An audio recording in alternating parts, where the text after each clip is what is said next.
செல்லோஸ், welcome back to your channel mister and missus Happy Home. இன்றைக்கி என்னோடய lunch பிளேட்டில் சிம்பிளான லன்ச் தான். ரைஸ் வித் சவ் கூட்டு வித்தவுட் ஆனியன் அண்ட் கார்லிக். தொட்டுக்க உருளைக்கிழங்கு பொடிக்கறியும் கொஞ்சமாக ஊறுகாவும். என்ன ரெசிபியாக இருக்கும் அப்படின்ட்டு நீங்கள் கெஸ் பண்ணது கரெக்டு தான். உருளைக்கிழங்கு பொடிக்கறி என்னோடய வெர்ஷனில் எப்படி பண்ணுறதுன்னு பார்த்துடலாம். உருளைக்கிழங்கு எல்லாத்தையுமே வாஷ் பண்ணிவிட்டு ஒரு குக்கரில் 3 விசில்ஸ் குக் பண்ணி எடுத்துக்கோங்க. பொடி ரெடி பண்ணுறதுக்கு ஒரு கடாயில் 2 வத்தமிளகாய், 1 ஸ்பூன் தனியா, 1 ஸ்பூன் கடலைப்பருப்பு, 1 ஸ்பூன் உளுத்தம்பருப்பு, இது எல்லாத்தையுமே அதோட அரோமா வர வரைக்கும் லோ ஃப்ளேமில் ட்ரை ரோஸ்ட் பண்ணி எடுத்துக்கலாம்.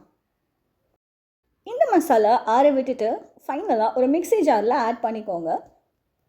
நைஸாக அரைக்காமல் கொஞ்சம் கொரன்னு அரைச்சி எடுத்துக்கலாம். பாயில் பண்ண பொட்டேட்டோஸ் எல்லாத்தையுமே ஆற வச்சுட்டு தோல் உரித்து எடுத்துக்கோங்க. கடைசியாக உங்களுக்கு என்ன மாதிரி ஷேப்பில் வேணுமோ அந்த மாதிரி பொட்டேட்டோஸை சாப் பண்ணிக்கோங்க.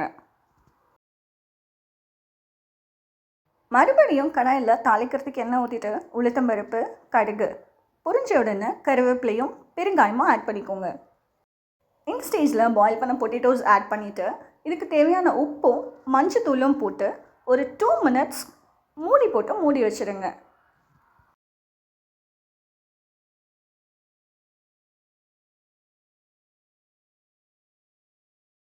இந்த டைமில் உப்பும் மஞ்சத்தூளும் உருளைக்கிழங்குல நல்லாவே அப்சர்வ் ஆகிட்டுருக்கும்.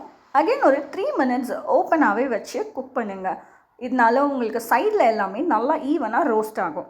ஃபைனலாக அரைச்சி வச்சுருக்கிற பொடியை இதோடு மிக்ஸ் பண்ணிவிட்டு ஒரு 2 மினிட்ஸ் லோ ஃப்ளேம்லேயே குக் பண்ண விட்டுருங்க. நம்ம ஆட் பண்ண மசாலா எல்லாமே உருளைக்கிழங்குல இப்போ நல்லாவே மர்ஜ் ஆகிட்டுருக்கோம். உங்களுக்கு பிடிச்ச சாம்பார் சாதம் இல்லை ரச சாதம் இல்லைன்னா கூட்டு, இது எல்லாத்தோடவுமே செம்ம காம்பினேஷனாக இருக்கும்.